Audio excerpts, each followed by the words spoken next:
বিয়ে করলে কি ভাগ্য পরিবর্তন হওয়ার কোনো সম্ভাবনা আছে? জানলে উপকৃত হবে। যুবক যারা বিয়ে করেন নাই, বিয়ে করার মাধ্যমে ভাগ্য সুপ্রসন্ন হওয়ার বা পরিবর্তিত হওয়ার সুযোগ আছে কিনা?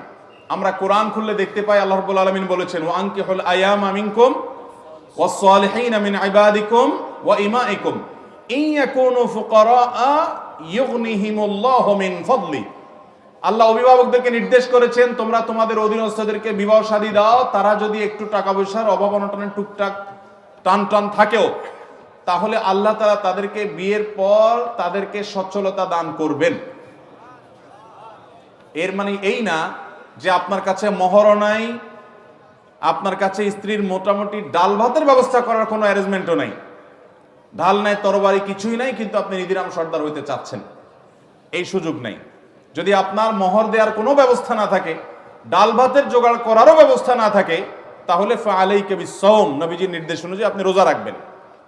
বিয়ে করবেন তখন যখন আপনি মিনিমাম মোহরের ব্যবস্থা করবেন, ডাল ভাতের জোগাড় করতে পারবেন। তথাকথিত পায়ে দাঁড়ানোর দরকার নাই, ডাল ভাতের জোগাড় বউয়ের করতে পারলে, মোহর ব্যবস্থা করতে পারলে আপনি বিয়ে করবেন। এরপরে যেটুকু টানাটানি আছে, আল্লাহর ওয়াদা আছে আপনাকে অভাব দূর করে দিবেন। কয়েকজন সালাফ, ওমর রাদিয়াল্লাহু আনহু সহ কয়েকজন সালাফ থেকে বর্ণিত হয়েছে, আজাবান লিমান তলাবাল গিনা মিন গায়রি নিকাহ, ওই ব্যক্তিকে দেখে আমার আশ্চর্য হয় যে ব্যক্তি সচ্ছলতা চায় অথচ বিয়ে করে না। কারণ বিয়ে করলে আরেকজন যে আসবে তার রিজিকও আল্লাহ তাআলা নিয়েছেন না নেন নাই, অতএব তার রিজিক সহকারে আসবে ইনশাআল্লাহ বিইذنিল্লাহ। বিধায় এই হাদিসগুলো থেকে বোঝা যায় এবং আয়াত থেকে বোঝা যায় যে বিয়ে, এটার মাধ্যমে আল্লাহ রাব্বুল আলামিন মানুষের জীবনে বরকত দান করেন, বরকত নাজিল করেন। আস-সুন্নাহ ফাউন্ডেশন, উম্মার স্বার্থে সুন্নাহর সাথে।